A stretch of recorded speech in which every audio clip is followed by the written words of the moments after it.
Rob Cardwell, here's some of the day's top stories. An investigation is underway in Chesterfield County. As we come onto the air this morning, police tell us that one person is recovering from stab wounds after showing up at the emergency room just after 2 a.m.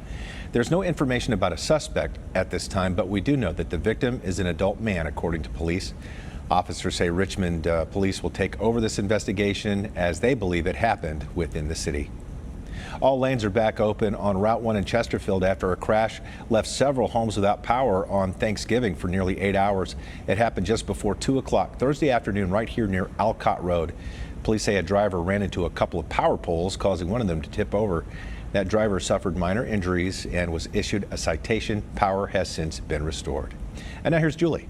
It's going to be a very chilly Friday. Temperatures are going to feel like the 30s going into the mid portion of our afternoon. So it's going to be feeling like 34 degrees here in Richmond and Ashland because the winds are going to be really strong out of the west-northwest. So by 4 o'clock, looking at temperatures still feeling sub-freezing for Louisa Orange, even though the thermometer will say low 40s, it's going to feel almost 10 degrees cooler than that. 45 will be that daytime high Farmville, but a lot of us in the 40s for much of the Piedmont region. And then some of the coldest air that we have seen in a good while will begin to settle at the surface for tonight. So we're tracking teens as we get north and west of Richmond, but low 20s pretty much everywhere else. So it is going to be a very chilly night tonight. Weather staying quiet for the next 2 days, but then we do have some rain, a little bit of icy mix possible going into early Sunday. We can see that here with our future weather.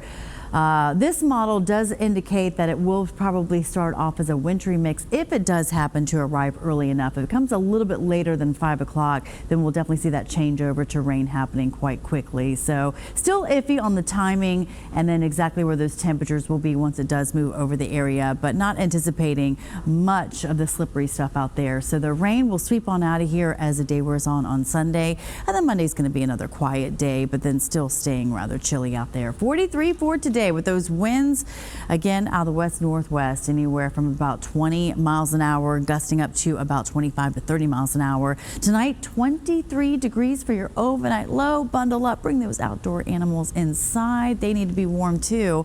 And temperatures not bouncing all that higher on Saturday into the mid-40s, right around 50 on Sunday. And then we're going to see that stretch of 40-degree weather with even cooler stuff arriving Tuesday.